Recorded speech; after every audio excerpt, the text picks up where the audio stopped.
back to Just Between Us. What is it, 2014? Nope.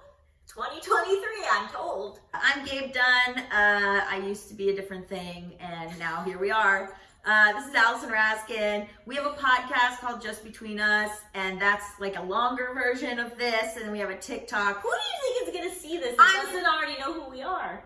Well, now they will. Okay. What if people see it and they go and they don't even know who we are anymore because I look so manly?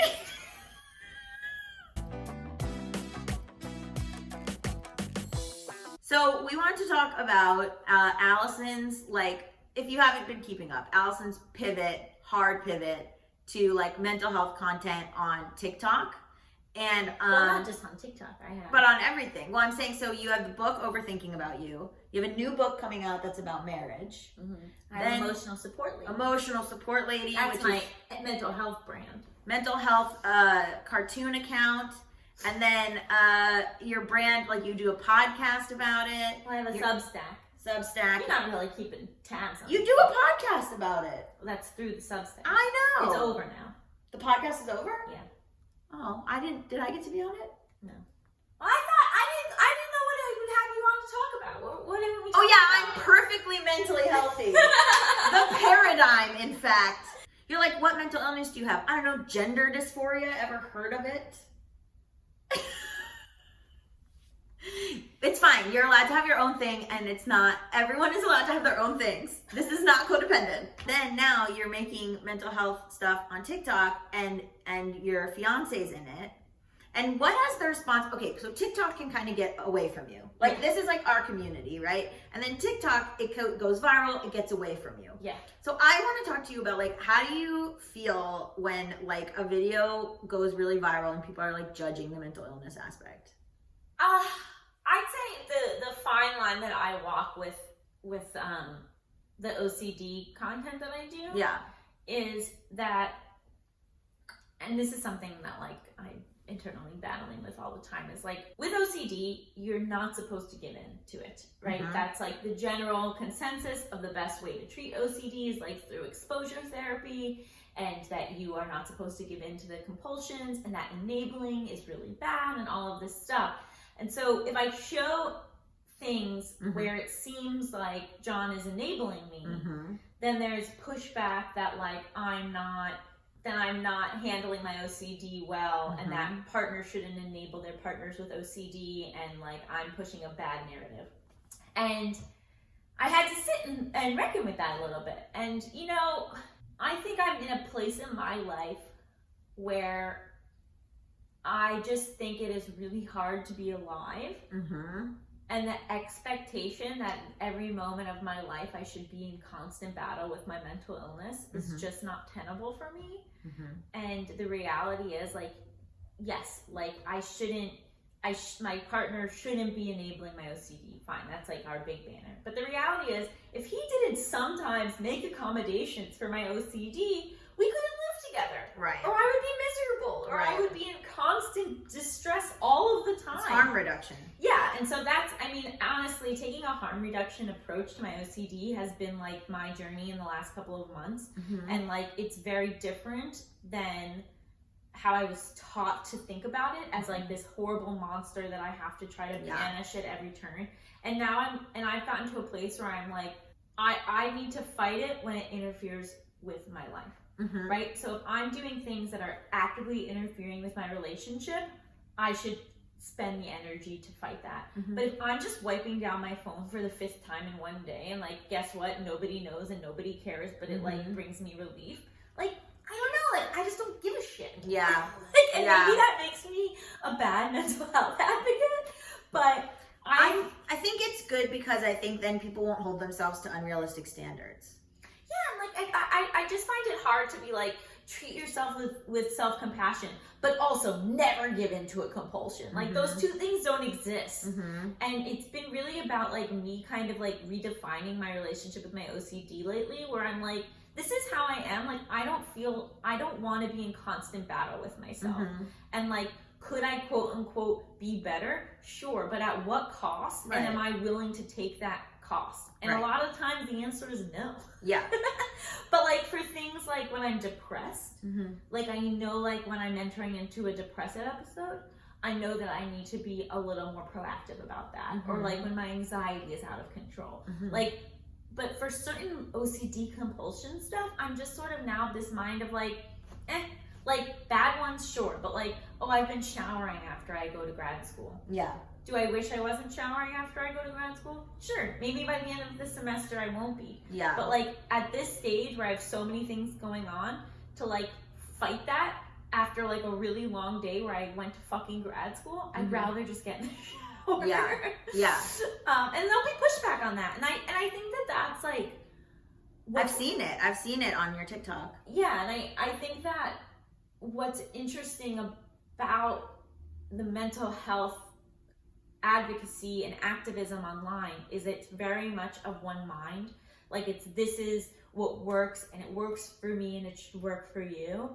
Where I really try to be like, this is my take on it. This is my experience with it. It may or may not work for you. And that's a lot less catchy and it's a lot less like sellable.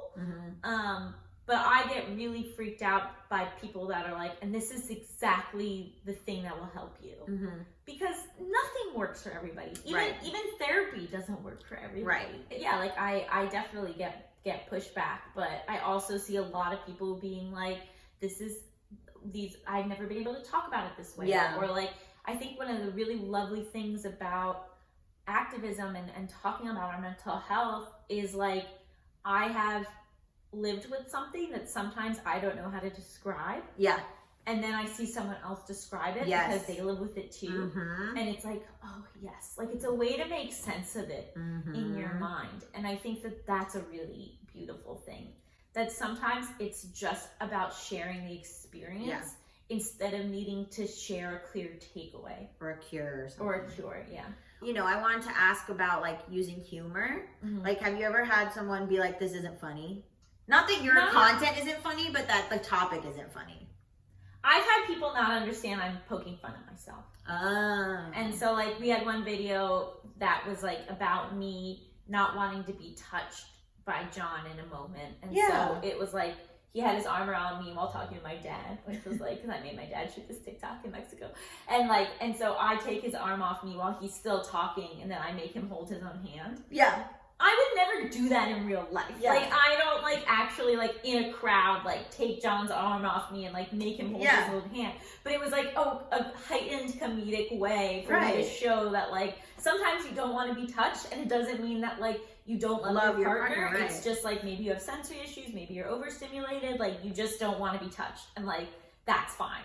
But to see people be like, oh, my God.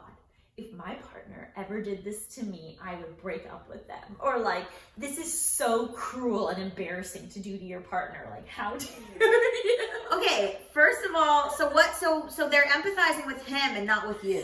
Right, and they're not understanding that it's like heightened, that it's a comedic take on a real thing. But also, I'm gonna take it too seriously, is that you are supposed to, because of ideas of romance or what a relationship or what a good relationship looks like, the person with sensory issues or the person who like doesn't want to be touched is supposed to suffer through what other people view as appropriate romantic moves and gestures in order to not hurt the feelings of the other person. Meanwhile, like, there's no regard given to like if they're hurting you. Does that make sense? Am I like making sense? Like, and like it's also like, just like an idea of like, well, I would like, if you really love the person, you wouldn't care if they were touching you. Or you would just suffer through it or whatever. Yeah. Or even like people who are like, I'm mad that my autistic partner won't look me in the eyes because it's romantic to look in the eyes. And it's like, so you think it's romantic to make someone else suffer?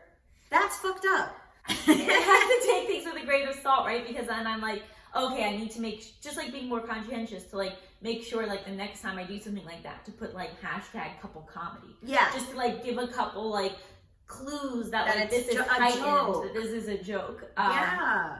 But I think for the most part, I think people do like to joke about this stuff because like otherwise like what an unbearable way to live. I know. To like not be able to joke about our struggles and our mental health, and like I joke about like I think unless I'm in like a really bad mood, even when I'm like in a fit, I'm joking about that I'm in a fit. I know. But it kind of like, it lets the steam out, like, right? It makes it so it's like me signaling to other people that you don't need to attend to me. Just I'm aware. Like we don't need to take this that seriously. Yeah. I'm attending to myself. Yeah. I'm making fun. My ability to poke fun at myself means that like we're not ruining everyone's day. Yeah. And like there are times where like I'm ruining everyone's day. Like, sure. You know, but like when I'm having like an OCD freak out, like after an airplane, like the hope is that like I don't have to also bring everyone there with me. Right. What's interesting? So the guy I'm seeing has autism, and he was like, I was like, is there anything that I can do? Like if you something happens. And he was like, I think you should just trust that I'm doing whatever I need to do to help myself in that moment. Mm-hmm. And it's not on you. And I was like, that's the most helpful thing I've ever heard in my life. He's like, whatever I'm doing, like whatever movement I'm doing, whatever thing I'm doing, whatever sound I'm doing, that's me doing what I need to do. And I'm taking care of it. Yeah. But that's communication, right? Like, it's great that you asked that question, and it's great that he had that answer.